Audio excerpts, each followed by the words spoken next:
Hello les filles, comment ça va? Alors je voudrais vous donner un conseil aujourd'hui. N'émasculez pas vos hommes, c'est très sensible.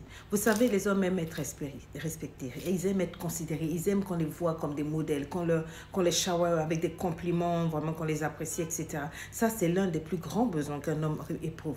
Ils ne vous le diront pas. Vous pouvez bien faire l'amour, vous pouvez bien préparer, vous pouvez bien tout faire, mais si vous leur manquez de respect, si vous ne leur donnez pas la clé du respect, vous allez perdre le mariage. Vous n'allez pas comprendre.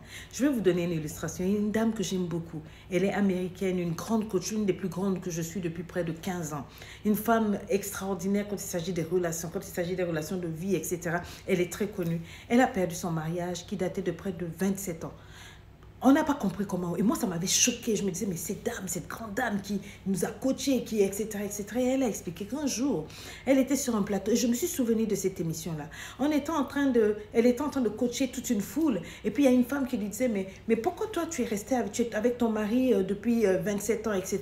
Elle a dit, mais mon mari, il est là. Même, je parle, il est là dans la salle. Et pendant qu'elle parlait, on a zoomé sur le visage du mari. Elle a dit, mais je l'aime parce qu'il est lui. Sinon, il n'a pas d'argent, il est broke, il est fauché, il n'a rien, tout et tout. Le gars, il est juste là.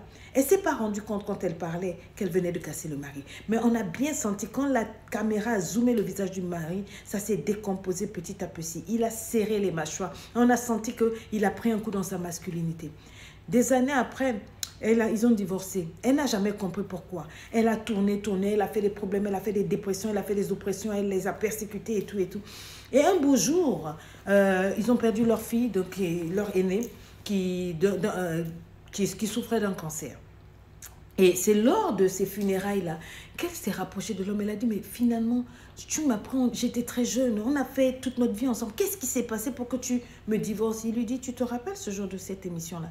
Devant le monde entier, devant la télé, tu m'as émasculé. Tu m'as retiré le peu que j'avais. Tu étais obligé de dire au monde entier que je ne travaillais pas, que j'étais broke, que j'étais fauchée, mais que tu m'aimais. Malgré que tu as rajouté le petit ingrédient de l'amour par-dessus, tu m'as brisé. C'est ce jour-là où le peu d'amour que j'avais pour toi est cassé. Et quand elle est revenue sur cette émission, bien des années après, elle disait aux femmes, faites attention. Et elle a rappelé cette émission. Et je me rappelle qu'ils ont mis encore ce coup extrait où on a zoomé sur le visage de cet homme-là. Et j'ai dit, c'est la vérité. Il n'y a pas que les hommes africains, tous les hommes en général. Et tu peux bien faire l'amour, tu peux bien préparer, tu peux être intelligent, tu peux être belle, etc. Si tu ne donnes pas le respect à ton homme, tu vas le perdre. Tu ne comprendras pas d'où ça va venir, mais tu vas perdre cet homme-là. Même si vous avez des années de vie commune, même si c'est ton master, il faut savoir respecter l'homme. Il veut être vu comme le chef, il veut être vu comme ton héros. Même si tu ne le flattes pas avec des compliments, donne-lui le respect. Il y a des manières de dire les choses. Faites très attention. N'émasculez pas vos hommes. Donnez-leur la considération.